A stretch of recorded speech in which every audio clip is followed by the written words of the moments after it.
When the words "not guilty" sounded through the crowded courtroom that dark December afternoon, Arthur Wilbraham, the great criminal K.C. and leader for the triumphant defence, was represented by his junior. But Johnson, his private secretary, carried the verdict across to his chambers like lightning. "It's what we expected, I think," said the barrister without emotion. "And personally, I am glad the case is over." There was no particular sign of pleasure that his defence of John Turk, the murderer, on a plea of insanity, had been successful, for no doubt he felt, as everybody who had watched the face felt, that no man had ever better deserved the gallows. "I'm glad too," said Johnson. He had sat in the court for 10 days watching the face of the man who had carried out with callous detail one of the most brutal and cold-blooded murders of recent years. The counsel glanced up at his secretary. They were more than employer and employed, for family and other reasons they were friends. "Ah, I remember, yes," he said with a kind smile. "You won't want to get away for Christmas.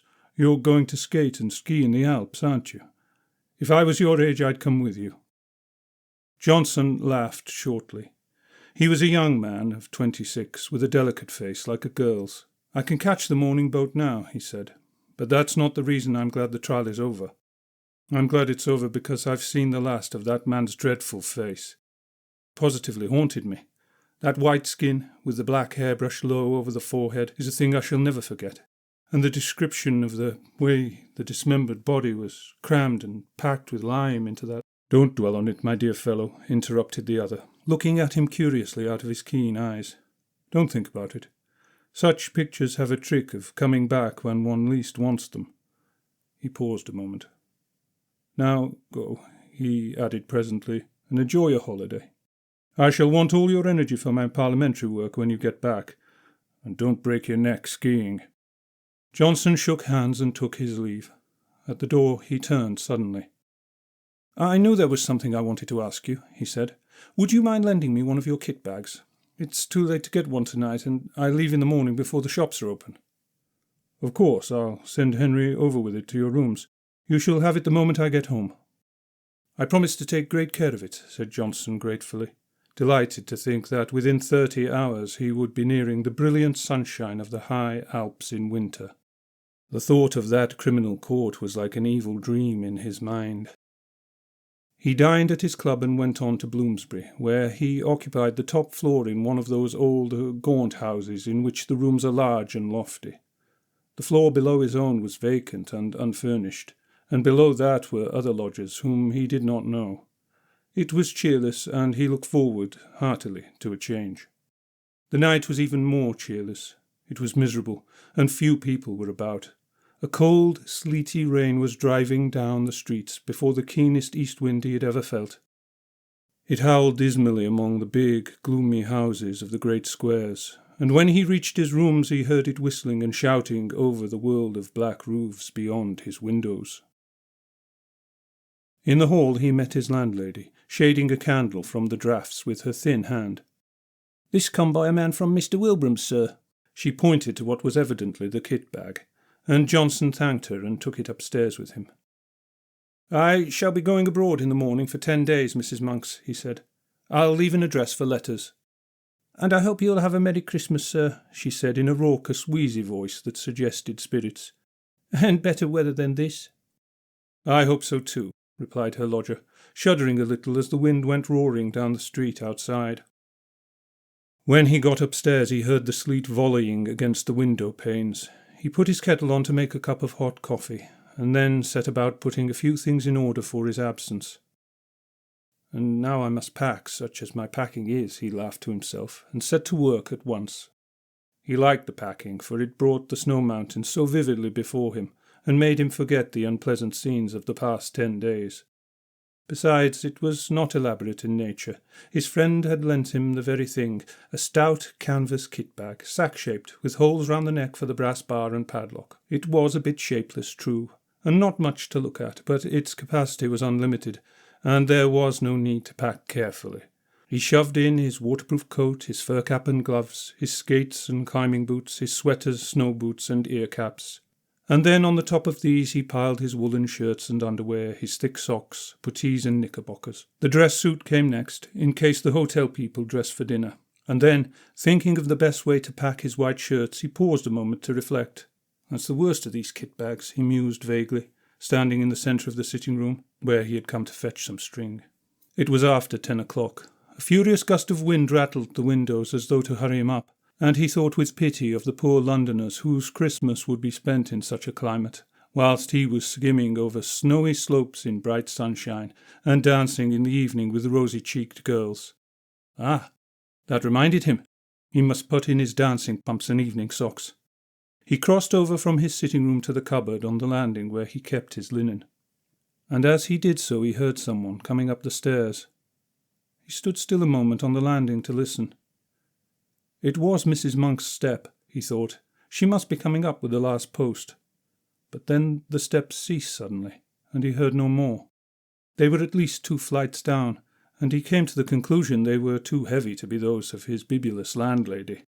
No doubt they belonged to a late lodger who had mistaken his floor. He went into his bedroom and packed his pumps and dress shirts as best he could. The kit bag by this time was 2/3 full, and stood upright on its own base like a sack of flour. For the first time he noticed that it was old and dirty, the canvas faded and worn, and that it had obviously been subjected to rather rough treatment.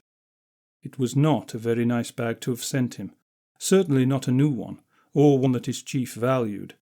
He gave the matter a passing thought, and went on with his packing. Once or twice, however, he caught himself wondering who it could have been wandering down below, for Mrs. Monks had not come up with letters, and the floor was empty and unfurnished. From time to time, moreover, he was almost certain he heard a soft tread of someone padding about over the bare boards, cautiously, stealthily, as silently as possible, and, further, that the sounds had been lately coming distinctly nearer. For the first time in his life he began to feel a little creepy. Then, as though to emphasize this feeling, an odd thing happened. As he left the bedroom, having just packed his recalcitrant white shirts, he noticed that the top of the kit bag lopped over towards him with an extraordinary resemblance to a human face. The canvas fell into a fold like a nose and forehead, and the brass rings for the padlock just filled the position of the eyes. A shadow, or was it a travel stain, for he could not tell exactly, looked like hair. It gave him rather a turn, for it was so absurdly, so outrageously, like the face of John Turk, the murderer. He laughed, and went into the front room where the light was stronger. That horrid case has got on my mind, he thought. I shall be glad of a change of scene and air. In the sitting room, however, he was not pleased to hear again that stealthy tread upon the stairs, and to realize that it was much closer than before, as well as unmistakably real. And this time he got up and went out to see who it could be creeping about on the upper staircase at so late an hour. But the sound ceased, and there was no one visible on the stairs. He went to the floor below, not without trepidation, and turned on the electric light to make sure that no one was hiding in the empty rooms of the unoccupied suite. There was not a stick of furniture large enough to hide a dog. Then he called over the banisters to Mrs. Monks, but there was no answer, and his voice echoed down into the dark vault of the house, and was lost in the roar of the gale that howled outside. Everyone was in bed and asleep, everyone except himself and the owner of this soft and stealthy tread. My absurd imagination, I suppose, he thought. It must have been the wind after all, although it seemed so very real and close, I thought. He went back to his packing. It was by this time getting on towards midnight. He drank his coffee up and lit another pipe, the last before turning in. It is difficult to say exactly at what point fear begins, when the causes of that fear are not plainly before the eyes. Impressions gather on the surface of the mind film by film, as ice gathers upon the surface of still water, but often so lightly that they claim no definite recognition from the consciousness. Then a point is reached, where the accumulated impressions become a definite emotion, and the mind realizes that something has happened. With something of a start, Johnson suddenly recognised that he felt nervous, oddly nervous. Also, that for some time past the causes of this feeling had been gathering slowly in his mind, and that he had only just reached the point where he was forced to acknowledge them. It was a singular and curious malaise that had come over him, and he hardly knew what to make of it. He felt as though he were doing something that was strongly objected to by another person, moreover, who had some right to object. It was a most disturbing and disagreeable feeling, not unlike the persistent promptings of conscience, almost, in fact, as if he were doing something he knew to be wrong. Yet, though he searched vigorously and honestly in his mind, he could nowhere lay his finger upon the secret of this growing uneasiness, and it perplexed him. More, it distressed and frightened him. "Pure nerves, I suppose," he said aloud with a forced laugh. "Mountain air will cure all that. He added, still speaking to himself, "and that reminds me, my snow glasses." He was standing by the door of the bedroom during this brief soliloquy, and as he passed quickly towards the sitting-room to fetch them from the cupboard, he saw, out of the corner of his eye, the indistinct outline of a figure standing on the stairs. It was someone in a stooping position, with one hand on the banisters and the face peering up towards the landing, and at the same moment he heard a shuffling footstep. The person who had been creeping about below all this time had at last come up to his own floor. Who in the world could it be? And what in the name of heaven did he want? Johnson caught his breath sharply and stood stock still. Then, after a few seconds' hesitation, he found his courage and turned to investigate. The stairs, he saw, to his utter amazement, were empty. There was no one. He felt a series of cold shivers run over him, and something about the muscles of his legs gave a little and grew weak. For the space of several minutes he peered steadily into the shadows that congregated about the top of the staircase where he had seen the figure, and then he walked fast, almost ran in fact, into the light of the front room. But hardly had he passed inside the doorway when he heard someone come up the stairs behind him with a quick bound and go swiftly into his bedroom. It was a heavy, but at the same time a stealthy footstep, the tread of somebody who did not wish to be seen. And it was at this precise moment that the nervousness he had hitherto experienced leaped the boundary line and entered the state of fear, almost of acute, unreasoning fear. Before it turned into terror there was a further boundary to cross, and beyond that again lay the region of pure horror. Johnson's position was an unenviable one. "By Jove, there was someone on the stairs then," he muttered, his flesh crawling all over, "and whoever it was has now gone into my bedroom." His delicate pale face turned absolutely white, and for some minutes he hardly knew what to think or do.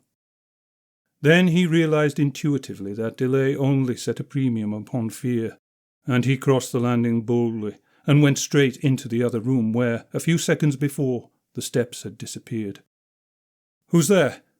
Is that you, Mrs. Monks?" he called aloud as he went, and heard the first half of his words echo down the empty stairs, while the second half fell dead against the curtains in a room that apparently held no other human figure than his own. "Who's there?" he called again, in a voice unnecessarily loud and that only just held firm. "What do you want here?" The curtains swayed very slightly, and, as he saw it, his heart felt as if it almost missed a beat. Yet he dashed forward and drew them aside with a rush. A window, streaming with rain, was all that met his gaze. He continued his search, but in vain. The cupboards held nothing but rows of clothes, hanging motionless, and under the bed there was no sign of anyone hiding. He stepped backwards into the middle of the room, and, as he did so, something all but tripped him up. Turning with a sudden spring of alarm, he saw the kit bag. "Odd," he thought. "That's not where I left it." A few moments before it had surely been on his right, between the bed and the bath. He did not remember having moved it. It was very curious. What in the world was the matter with everything? Were all his senses gone queer? A terrific gust of wind tore at the windows, dashing the sleet against the glass with the force of small gunshot, and then fled away howling dismally over the waste of Bloomsbury roofs. A sudden vision of the Channel next day rose in his mind and recalled him sharply to realities. "There's no one here at any rate, that's quite clear," he exclaimed aloud. Yet at the time he uttered them he knew perfectly well that his words were not true, and that he did not believe them himself. He felt exactly as though someone was hiding close about him, watching all his movements, trying to hinder his packing in some way. "And 2 of my senses," he added, keeping up the pretence, "have played me the most absurd tricks. The steps I heard and the figure I saw were both entirely imaginary." He went back to the front room, poked the fire into a blaze, and sat down before it to think. What impressed him more than anything else was the fact that the kit bag was no longer where he had left it. It had been dragged nearer to the door. What happened afterwards that night happened, of course, to a man already excited by fear, and was perceived by a mind that had not the full and proper control, therefore, of the senses. Outwardly, Johnson remained calm and master of himself to the end, pretending to the very last that everything he witnessed had a natural explanation, or was merely delusions of his tired nerves. But, inwardly, in his very heart, he knew all along that someone had been hiding downstairs in the empty suite when he came in, that this person had watched his opportunity and then stealthily made his way up to the bedroom, and that all he saw and heard afterwards, from the moving of the kit bag to the other things this story has to tell, were caused directly by the presence of this invisible person. And it was here, just when he most desired to keep his mind and thoughts controlled, that the vivid pictures received day after day upon the mental plates exposed in the courtroom of the Old Bailey came strongly to light and developed themselves in the dark room of his inner vision. Unpleasant, haunting memories have a way of coming to life again just when the mind least desires them, in the silent watches of the night, on sleepless pillows, during the lonely hours spent by sick and dying beds. And so now, in the same way, Johnson saw nothing but the dreadful face of John Turk, the murderer, lowering at him from every corner of his mental field of vision. The white skin, the evil eyes, and the fringe of black hair low over the forehead. All the pictures of those 10 days in court crowded back into his mind unbidden, and very vivid. "This is all rubbish and nerves," he exclaimed at length, springing with sudden energy from his chair. "I shall finish my packing and go to bed. I'm overwrought, overtired. No doubt at this rate I shall hear steps and things all night." But his face was deadly white all the same. He snatched up his field-glasses and walked across to the bedroom, humming a music-hall song as he went, a trifle too loud to be natural, and the instant he crossed the threshold and stood within the room, something turned cold about his heart, and he felt that every hair on his head stood up. The kit bag lay close in front of him, several feet nearer to the door than he had left it, and just over its crumpled top he saw a head and face slowly sinking down out of sight as though someone were crouching behind it to hide. And at the same moment a sound, like a long-drawn sigh, was distinctly audible in the still air about him between the gusts of the storm outside. Johnson had more courage and willpower than the girlish indecision of his face indicated, but at first such a wave of terror came over him that for some seconds he could do nothing but stand and stare. A violent trembling ran down his back and legs, and he was conscious of a foolish, almost a hysterical impulse to scream aloud. That sigh seemed in his very ear, and the air still quivered with it. It was unmistakably a human sigh. "Who's there?" he said at length, finding his voice, but though he meant to speak with loud decision, the tones came out instead in a faint whisper, for he had partly lost the control of his tongue and lips. "Who's there?" He stepped forward, so that he could see all round and over the kit bag. Of course there was nothing there, nothing but the faded carpet and the bulging canvas sides. He put out his hands and threw open the mouth of the sack where it had fallen over, being only 3 parts full. And then he saw for the first time that round the inside, some 6 inches from the top, there ran a broad smear of dull crimson. It was an old and faded blood stain. He uttered a scream and drew back his hands as if they had been burnt. At the same moment the kit bag gave a faint but unmistakable lurch forward towards the door. Johnson collapsed backwards, searching with his hands for the support of something solid, and the door, being further behind him than he realized, received his weight just in time to prevent his falling, and shut to with a resounding bang. At the same moment the swinging of his left arm accidentally touched the electric switch, and the light in the room went out. It was an awkward and disagreeable predicament, and if Johnson had not been possessed of real pluck, he might have done all manner of foolish things. As it was, however, he pulled himself together and groped furiously for the little brass knob to turn the light on again. But the rapid closing of the door had set the coats hanging on it a-swinging, and his fingers became entangled in a confusion of sleeves and pockets, so that it was some moments before he found the switch. And in those few moments of bewilderment and terror, two things happened that sent him beyond recall, over the boundary, into the region of genuine horror. He distinctly heard the kit bag shuffling heavily across the floor in jerks, and close in front of his face sounded once again the sigh of a human being. In his anguished efforts to find the brass button on the wall, he nearly scraped the nails from his fingers, but even then, in those frenzied moments of alarm, so swift and alert are the impressions of a mind keyed up by a vivid emotion, he had time to realize that he dreaded the return of the light, and that it might be better for him to stay hidden in the merciful screen of darkness. It was but the impulse of a moment, however, and before he had time to act upon it, he had yielded automatically to the original desire, and the room was flooded again with light. But the second instinct had been right. It would have been better for him to have stayed in the shelter of the kind darkness. For there, close before him, bending over the half-packed kit bag, clear as life, in the merciless glare of the electric light, stood the figure of John Turk, the murderer. Not 3 feet from him the man stood, the fringe of black hair marked plainly against the pallor of the forehead, the whole horrible presentment of the scoundrel, as vivid as he had seen him day after day in the Old Bailey, when he stood there in the dock, cynical and callous, under the very shadow of the gallows. In a flash, Johnson realised what it all meant. The dirty and much-used bag, the smear of crimson within the top, the dreadful stretched condition of the bulging sides.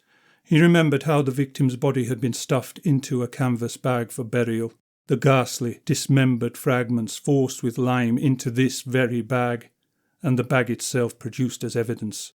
It all came back to him as clear as day. Very softly and stealthily his hand groped behind him for the handle of the door. But before he could actually turn it, the very thing that he most of all dreaded came about, and John Turk lifted his devil's face and looked at him. At the same moment that heavy sigh passed through the air of the room, formulated somehow into words. "It's my bag, and I want it." Johnson just remembered clawing the door open and then falling in a heap upon the floor of the landing as he tried frantically to make his way into the front room. He remained unconscious for a long time, and it was still dark when he opened his eyes and realized that he was lying stiff and bruised on the cold boards. Then the memory of what he had seen rushed back into his mind, and he promptly fainted again. When he woke the second time, the wintry dawn was just beginning to peep in at the windows, painting the stairs a cheerless, dismal grey, and he managed to crawl into the front room and cover himself with an overcoat in the armchair, where at length he fell asleep. A great clamour woke him. He recognised Mrs. Monk's voice, loud and voluble. "What, you ain't been to bed, sir? Are you ill, or has anything happened? And there's an urgent gentleman to see you, though it ain't 7 o'clock yet, and—" "Who is it?" he stammered.